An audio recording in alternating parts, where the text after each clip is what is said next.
नाड़ी शोधन प्राणायाम। नमस्ते दोस्तों, आज की इस वीडियो के अंदर हम करने वाले हैं नाड़ी शोधन प्राणायाम। अगर आप नाड़ी शोधन प्राणायाम का अभ्यास करना चाहते हो, सीखना चाहते हो, तो 4 से लेकर के 5 मिनट ओनली लगेगी और नाड़ी शोधन प्राणायाम आसानी से हम कर पाएंगे।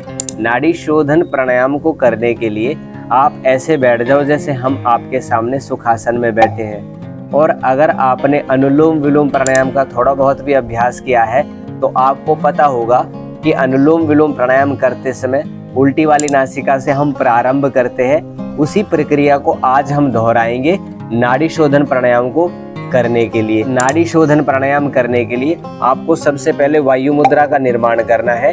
अपने अंगूठे के मूल में अपनी तर्जनी उंगली को ऐसे रख करके और धीरे से अपने घुटनों के ऊपर हाथ रख लेना है और विधि को ध्यान से सुनना है और फिर करना है। अगर विधि गड़बड़ हो गई तो लाभ आपको नहीं होगा। करना क्या है, सीधे वाला हाथ को उठाना है, सीधी वाली नासिका के ऊपर रख करके इस नासिका को अच्छे से दबा लेना है और लगभग 10 सेकंड में आपको पूरक करना है, यानी कि श्वास को ग्रहण करना है इस तरीके से।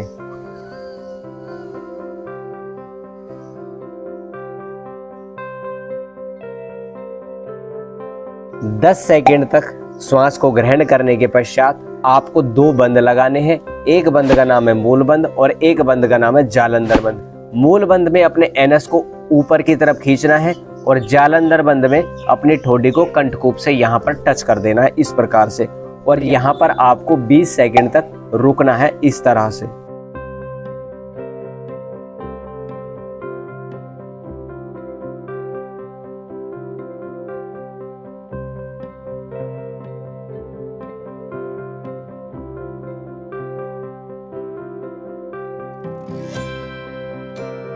इस सेकंड तक रुकने के बाद में आपने जिस नासिका के माध्यम से श्वास को ग्रहण किया था उसको दबा करके और सीधी वाली नासिका से श्वास को 10 सेकंड में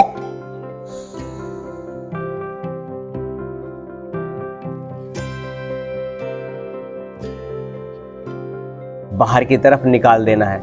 दोस्तों, ये हो गया नाड़ी शोधन प्राणायाम करने का सबसे बेस्ट और आसान सा तरीका। इस तरीके से आप नाड़ी शोधन प्राणायाम का अच्छे से अभ्यास कर सकते हो। अब इसी प्रक्रिया को आपको दूसरी तरफ से दोहराना है। जब आपने उल्टी वाली नासिका से प्रारंभ किया था, अब आपको सीधी वाली नासिका से प्रारंभ करना है।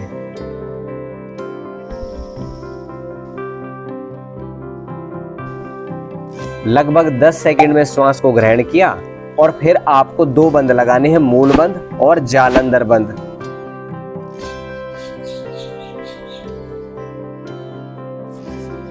बीस सेकंड पूरे होने के पश्चात आपको जिस वाली नासिका से आपने श्वास को ग्रहण किया था उस वाली नासिका को दबा करके और उसके विपरीत वाली नासिका से श्वास को 10 सेकंड में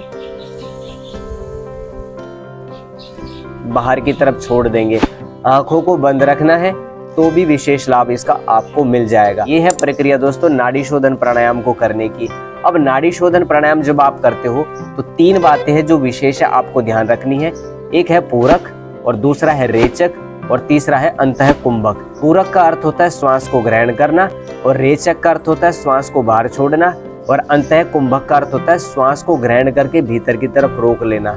ये 3 चीजें आपको ध्यान रखनी है। 2 बंदों का ध्यान रखना है, मूल बंद और जालंधर बंद कैसे लगाना है। जब आप इस प्राणायाम का लंबे समय तक अभ्यास कर लोगे तो ओनली मन की एकाग्रता के माध्यम से ही इस प्राणायाम को संपन्न किया जा सकता है।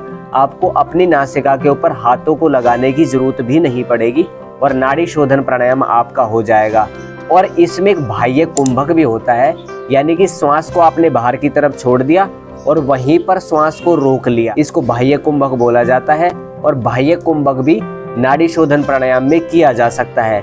और इसके लाभों के बारे में अगर हम चर्चा करें तो इसके लाभ ऐसे ही होते हैं जैसे अनुलोम विलोम प्राणायाम के होते हैं, यानी कि जो लाभ हमको अनुलोम विलोम प्राणायाम के करने से मिल जाते हैं वही लाभ हमको नाड़ी शोधन प्राणायाम के करने से मिल जाएंगे। और नाड़ी शोधन प्राणायाम के नाम से ही स्पष्ट होता है कि नस नाड़ियों की ये शुद्धि करता है। और हमारे शरीर के अंदर तो आपको पता ही है असंख्य नस नाड़ियां होती है जिनका शोधन होना बहुत जरूरी है। उनका अगर शुद्धिकरण नहीं होता तो हमारा शरीर रुग्ण अवस्था के अंदर चला जाता है, रोगी हो जाता है। इसलिए कुछ 2-3 बातें हैं जो लाभ के विषय में भी हमने नाड़ी शोधन प्राणायाम के बारे में आपको बता दी है। वैसे तो इसके जितने भी लाभ है ना वो अनुलोम विलोम प्राणायाम की भांति है, कुछ असाध्य रोगों को भी ये ठीक करता है। लेकिन आज की इस वीडियो के अंदर हमने विधि की चर्चा की है, कभी समय लगेगा तो हम पूरा एक्सप्लेनेशन आपको नाड़ी शोधन प्राणायाम का देंगे।